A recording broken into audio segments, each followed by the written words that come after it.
Olá, sou o Dr. Ramon Coralgani e nós vamos falar nesse vídeo dos cuidados principais no pós-operatório imediato e dos primeiros dias do LASIK. Eu trabalho no Hospital de Olhos Sadala Mingani, em Joinville, Santa Catarina. A rotina de acompanhamento do pós-operatório ela se resume basicamente em avaliar o paciente no pós-operatório imediato, 15, 20, 30 minutos depois da cirurgia, para ver o posicionamento do flap. Vamos avaliar o paciente também no primeiro dia pós-operatório, sempre tomando os cuidados principais com o trauma, utilizando protetores de acrílico durante a noite para dormir e nos primeiros 3 dias consecutivos. Para dormir, nós preferimos utilizar 15 dias. E vamos ver o paciente após 3 meses e 1 ano. Isso se não ocorrerem nenhuma intercorrência. Como rotina de pós-operatório, nós utilizamos antibiótico com corticoide por 7 dias e lubrificante no primeiro mês, em geral. Também vamos ter uma diferença no nosso receituário em relação ao fentolasic comparado ao LASIK com microceratum mecânico. No caso, o laser de femtosegundo nos permite criar um flap maior, com maior precisão, mas ele causa um pouquinho mais de dor no pós-operatório imediato, nas primeiras horas depois da cirurgia, depois que passa o efeito da anestesia. Então, em geral, a gente dá um comprimido de opioide, no caso o Tilex, para reduzir essa dor no pós-operatório imediato. Nós também vamos utilizar lente de contato em todos os pacientes de LASIK atualmente para reduzir o risco de deslocamento do flap, mas principalmente nos pacientes de LASIK com laser de femtosegundo, onde a gente vai ter uma redução significativa da dor nas primeiras horas após a cirurgia. Assim, nós temos menos ardência, menos lacrimejamento. O que nós devemos observar no primeiro PO de LASIK? Acho que é o tema mais importante dessa aula. Além de observarmos o autorrefrator, mas principalmente vamos observar a posição do flap, a presença de dobras, estrias e DLK. Esses são os assuntos principais. Vejam esse caso pós-operatório do primeiro dia do LASIK. A gente vê essa dobra no flap importante, isso não é raro acontecer. E essas dobras pequenas da borda do flap, vejam que o flap está invertido, e o crescimento, já a invasão epitelial do leito estromal. Essa invasão epitelial, primeiro, deve ser removida. Isso pode ser feito na lâmpada de fenda, quando o deslocamento é pequeno do flap. Então nós vamos remover essa invasão epitelial do leito estromal. A gente pode observar com nitidez a borda do flap já nesse momento. E vamos depois inverter essa dobra de flap, vamos desdobrar essa borda. Obviamente que se isso permanecer, vai levar a consequências ruins para a visão do paciente e crescimento epitelial da interface.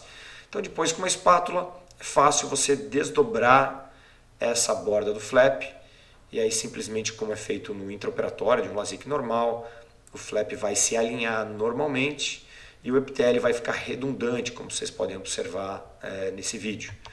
Basicamente, depois nós vamos secar a borda do flap, conferir o alinhamento. Esse epitélio irregular pode ou não ser removido. Desde que o flap esteja alinhado, esse epitélio redundante ele vai cicatrizar normalmente. E aqui temos o pós-operatório de 3 dias. O paciente vai permanecer com uma lente de contato e aí você vai remover depois de 2 ou 3 dias. Veja um caso já mais importante de deslocamento no pós-operatório do primeiro dia, mesma técnica, remoção da invasão epitelial, depois vamos, nesse caso, irrigar, porque é um deslocamento muito grande do flap, o flap todo está deslocado, vejam a borda do flap e aqui o estroma que está exposto, então vamos irrigar a interface, todas essas dobras epiteliais vão acabar permanecendo, então às vezes a gente pode ter a sensação de que o paciente vai permanecer com dobras do flap depois do reposicionamento, mas isso não ocorre quando é feito no primeiro dia após a cirurgia, por isso a obrigação de se ver o paciente no primeiro PO. E aí vamos alinhar a borda do flap, como vocês estão vendo aqui. Depois de feito o alinhamento, observamos que não há epitélio embaixo do flap. Observem a aparência de dobras residuais, mas essas dobras vão sumir já um dia após o posicionamento. O que é mais complicado é que às vezes a gente pega esses pacientes com uma evolução maior. Vejam já 2 dias depois do LASIK, paciente encaminhado porque o flap deslocou e ele está 2 dias com esse flap assim. Essas dobras epiteliais que se formam, elas vão fazer com que o flap fique com as dobras permanentemente se você não remover o epitélio.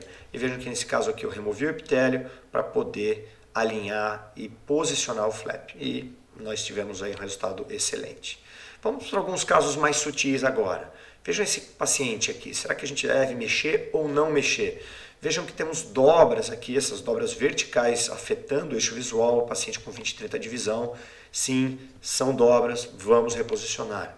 Vejam outro caso, né, nitidamente o paciente tem lente de contato, mas sofreu um trauma e houve um deslocamento com dobras no flap, esse flap precisa ser reposicionado. Mais um caso semelhante, dobras no flap, todas na mesma direção e um deslocamento por trauma vindo de cima, toque na pálpebra superior, posicionar. E esse caso, vejam que já não são dobras, são estrias, essas estrias ou microestria, como a gente vê nos livros americanos, e aqui a gente tem muitas vezes uma falta de congruência entre o leito estromal e o flap, ou seja, tratamentos miópicos de alto grau geralmente levam a esse tipo de alteração. Isso aqui não precisa e não deve ser mexido, são microestrias, são estrias, vejam estrias aqui quase todas na vertical, mas isso ocorre muitas vezes por essa falta de congruência entre o flap e o leito estromal. Vejam que a borda do flap está bem alinhada, então uma alta hipermetropia, a mudança da curvatura da córnea leva a essas alterações do flap, isso não precisa ser mexido. Deslocamento tardio do flap depois da primeira semana, 1 mês, 2, é muito raro. Veja esse paciente com 3 meses de LASIK, sofreu um trauma com a pata, a unha do cachorro, cortou a pálpebra do paciente e arrancou o flap. Isso é raro, mas pode ser manejado de forma correta, desde que você consiga epitelizar essa córnea usando antibiótico e lente de contato. Nesse caso a gente utilizou mitomicina também para diminuir o risco de raise, cicatrização normal, como se fosse um PRK. Outra coisa que é comum no pós-operatório do LASIK, vejam essa ceratite punctata central, esse é o olho direito, e aqui o olho esquerdo, já uma ceratopatia intensa na área central, uma CPS. Isso é porque o paciente não piscou, né? Como a córnea está hipoestésica, está anestesiada algumas horas e ainda fica hipoestésica no primeiro dia, muitas vezes a gente vê essa ceratite grosseira, superficial, de exposição. Então, isso deve ser manejado com lubrificação, piscar bastante, muitas vezes deixar o olho um pouco mais fechado, ou às vezes quando você vê uma persistência desse quadro nos primeiros dias depois da cirurgia, como esse caso aqui corado com lisamina verde, ou esse outro caso aqui já com 1 semana de pós-operatório, isso é uma ceratite já por neurotrofismo, já começando nesse quadro de olho seco que a gente vê no LASIK nas primeiras semanas ou nos primeiros meses. Aqui a gente gosta de manejar com o uso de lente de contato terapêutica por 2, 3, às vezes 4 semanas. Eventualmente, em alguns casos, a ciclosporina pode ajudar, lubrificação ou até tacrolimus em baixa dosagem, mas geralmente isso não é necessário. Vamos para alguns quadros de infiltrado. Veja um infiltrado periférico, está perto da borda do LASIK, né, mas não tem um aspecto infeccioso, e sim de um infiltrado marginal. Esses infiltrados são diferentes de um infiltrado como esse aqui, né, onde a gente vê crescimento epitelial na borda do flap e um infiltrado de aspecto infeccioso, e aí deve ser colhido material, tratado com antibióticos fortificados, muitas vezes, dependendo do tamanho do infiltrado. Aqui nesse caso a gente pode tratar com monoterapia. Vejam uma outra alteração, né? Quem conhece já sabe o que é isso aqui. Vejam pequenos pontinhos brancos na borda do flap, perto da borda do flap, no estroma, na interface, e isso aqui é o que a gente chama de Sands of Sahara ou DLK, né? Diffuse Lamellar Keratitis, né? A ceratite difusa da interface, ela tem vários estágios clínicos, mas geralmente quando a gente pegar no primeiro pós-operatório a gente vai pegar o estágio 1. Mais comumente a gente pega esse estágio 1, que é um infiltrado periférico, como a gente viu nesse caso, o DLK grau 1, e ele vai se difundir para a área central, se espalhar para o centro da córnea, vai começar a acumular células inflamatórias no centro, fazendo pequenos grumos, a gente já vai chamar de estágio 3, e esses grumos vão fazer essas ondas, essas dobras e infiltração mais coalescente na área central, no estágio 4 de DLK, que é o estágio mais grave. Então o que a gente tem que fazer é monitorar de perto esses pacientes, porque eles podem rapidamente evoluir para o estágio 2, 3 e precisar de lavar a interface, levantar esse flap, lavar com corticoides. Vamos ver agora alguns casos. Vejam um DLK grau 1 que ocorreu também por um fator de risco importante, que é o defeito epitelial no bordo, né? Isso aumenta bastante o risco de DLK.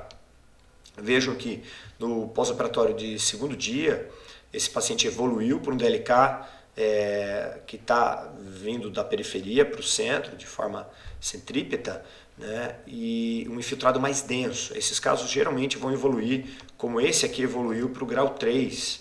Né? Então esse paciente tivemos que levantar o flap, lavar a interface para reduzir a carga inflamatória e tratar esse paciente com corticoide tópico também de forma mais intensa. A evolução dos principais papers mostram que você deve lavar no segundo, terceiro dia, em geral, é a fase ideal para evitar que isso evolua para o DLK grau 4, que pode trazer consequências mais definitivas para essa córnea. Quando a evolução acontece, você pode ver essas estrias, essas dobras do flap, e isso leva a aplanamento progressivo, podendo levar até um caso de grau 4 que leva a aplanamento e hipermetropia, que já entra no diagnóstico diferencial de uma outra doença, um outro problema, que é o CTK, que nós vamos ver a seguir. O DLK grau 2, quando entra em resolução, ele fica assim, mais esparso, as células inflamatórias vão se reabsorvendo. E é isso que a gente quer ver na maior parte dos casos. Eu trouxe um diferencial aqui para vocês. Vejam esse paciente com um monte de pontinhos brancos na interface, vejam que está embaixo do flap, e isso nada mais é do que muco na interface. Né? Quando a gente tem pacientes com blefarite, com mebomite, às vezes o muco entra na interface, levando a esse problema. E aqui uma inflamação que ocorre na fase inicial, muitas vezes sem passar pelo DLK grau 1 e grau 2, é o CTK, é a ceratopatia central tóxica, que ocorre às vezes após PRK e após LASIK, felizmente é muito rara, que pode levar à hipermetropização por aplanamento corneano e essa opacidade central. Finalmente, o que a gente vai ver com 3 meses de pós-operatório é visão não corrigida, se necessário faz alguma refração, sempre topografia e tomografia, isso para avaliar futuramente, eventualmente caso de ectasia, é importante a topografia de 3 meses. E se o paciente for presbítero, às vezes a gente, nesse caso, pode prescrever, dependendo da necessidade, alguma correção visual. Legal, gostaria de sugerir para vocês o livro de cirurgia refrativa que nós publicamos no final do ano passado, está disponível online. Eu acho que para quem quer se aprofundar em cirurgia refrativa é muito interessante. Agradeço a atenção de vocês, muito obrigado.